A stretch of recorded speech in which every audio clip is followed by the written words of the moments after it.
ఓం నమ శివాయ.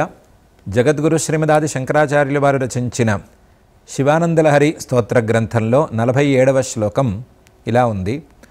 శంభుధ్యాన వసంత సంగిని హృదారామే హజీర్ణచ్ఛదాస్రస్తా భక్తిలతాఛటా విలసితా పుణ్యప్రవాళశ్రితా దీప్యంతే గుణకోరకా జపవచః పుష్పాశ్చ సద్వాసనా జ్ఞానానందసుధామరందలహరి సంవిత్ ఫలాభ్యున్నతి.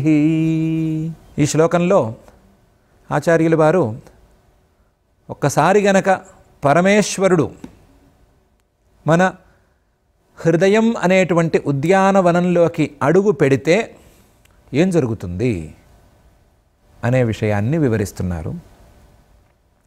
గత శ్లోకంలో గిరిజానాథాంఘ్రి సౌధాంతరే అనేటువంటి పదం ద్వారా పార్వతీపతి అయినటువంటి పరమేశ్వరుడి యొక్క పాదార విందమే ఒక గృహం, ఒక సౌధం, ఒక భవనం అనే ప్రస్తావన తెచ్చారు. కాబట్టి ఆ భవనానికి కళ తెచ్చేటువంటి, భవనానికి ముందు ఉండేటువంటి ఒక ఉద్యానవనాన్ని ఆచార్యులు వారు గుర్తు చేసుకున్నారు.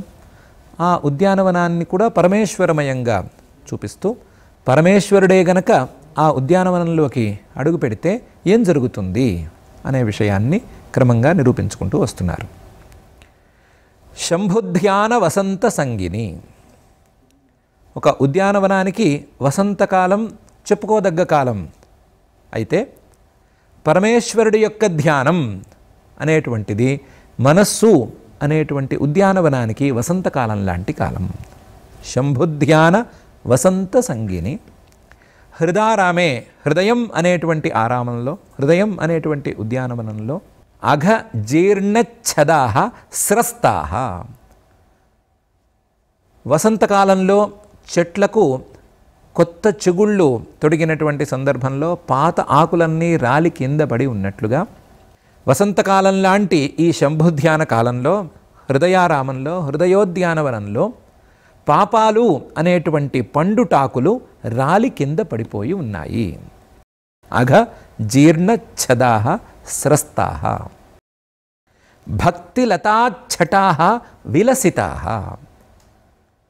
వసంతకాలంలో ఉద్యానవనంలో కొత్త కొత్త లతలు చక్కగా చిగుళ్ళు వేసినట్లుగా, కొత్త కొత్త లతలు అల్లుకుని చక్కగా అందంగా ఉన్నట్లుగా శివధ్యానం అనేటువంటి వసంతంతో కూడినటువంటి హృదయారామంలో భక్తిలతలు, పరిపరి విధాలుగా ఉండేటువంటి భక్తుల యొక్క లతలు, భక్తుల యొక్క తేడాలు ఇవే చక్కగా అలముకుని ఉన్నాయి.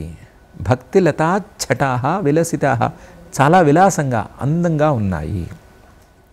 కేవలం లతలు, కొత్త లతలు ఉండటం కాదు, భక్తి ప్రవాళశ్రితా. కేవలం ఈ లతలు అలముకోవటం, చక్కగా పెరగటం మాత్రమే కాదు, పుణ్య ప్రవాళశ్రితా, పుణ్యాలు అనేటువంటి కొత్త చిగుళ్లను వేసుకుని